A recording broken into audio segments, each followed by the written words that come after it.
We got to have a deep talk about this because I think things are positive in Steelerville. I really do. They just won a game. They go into a place they should win tonight. Even though they're underdogs, I really think they should win this game. But there is a negative that needs talked about, or at least a figuring out process.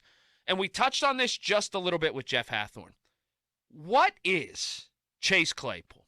Chase Claypool he runs go routes. He runs straight up the rail, and they throw an alley-oop to him. He catches it or he doesn't. I'm not saying this is all his fault.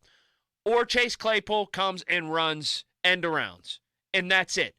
You haven't found it's like James Washington is a much different route runner. Why isn't Chase Claypool running routes? Why doesn't he curl back to the quarterback? Why doesn't he go and he runs a little hitch and a hook? None of that happened in his game this year when I thought that would be the growth. That shallow crosser that he took last week and turned into a 40-yard gain has been the rare exception to the rule, which is those jet sweeps and jump balls down the sideline. And when you go back, this is why I was excited about him when they drafted him. You go back and watch his tape at Notre Dame, a lot of it was stuff in the middle of the field. Yes. They almost used him like a tight end.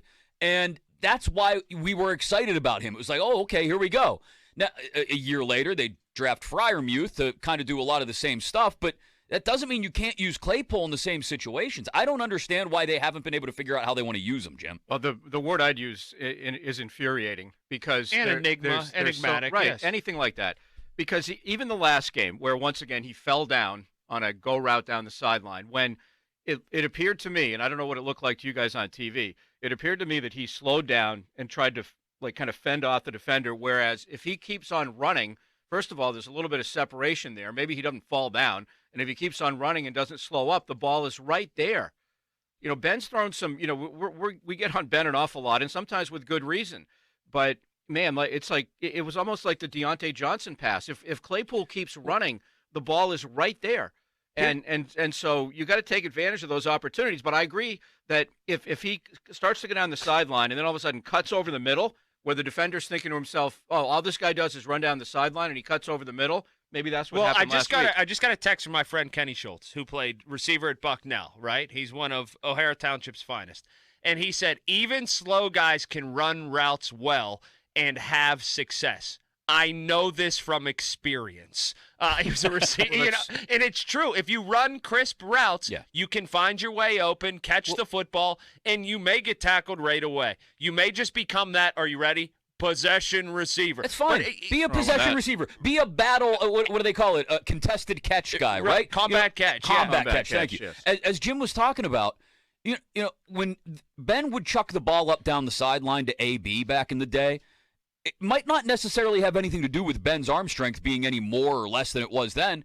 It's the guy going down the sideline fighting for the football. Antonio Brown is still one of the best in the league, regardless of how loony he is, as he runs down the sideline using his hands to control the space between he and the defender and putting himself in the best possible spot to catch the football. I think Claypool, though, would also change the running game, and that he provides a dynamic weapon that you have to fear, and he helps the running game out. He just hasn't had that this year.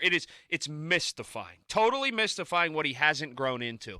When I thought there were flashes that he would – there were people talking like the numbers he was putting up, like this guy's trajectory is going to be one of the Steelers' better receivers ever if he keeps on that trajectory that he had after 10 games. A 4-touchdown game in your first handful of games. People jump. And look, he is dynamic as a playmaker. Again, yes. I'll cite that shallow crosser that he took and turned into the longest play of last week's game. He's capable of that because he does have the size and the speed combo to do that. It's just, it's infuriating's the word, Jim. And I don't know if Ben trusts him. I think there's that. Ben loses trust real fast. Not real fast, but and I think it's fair what he does. But doesn't he always come back to James Washington? As much as it feels like he doesn't Not trust as much James as the Washington. backup, that's for sure. But yeah, yeah. I want to see. I haven't given up on Chase Claypool at all. Not even close to it.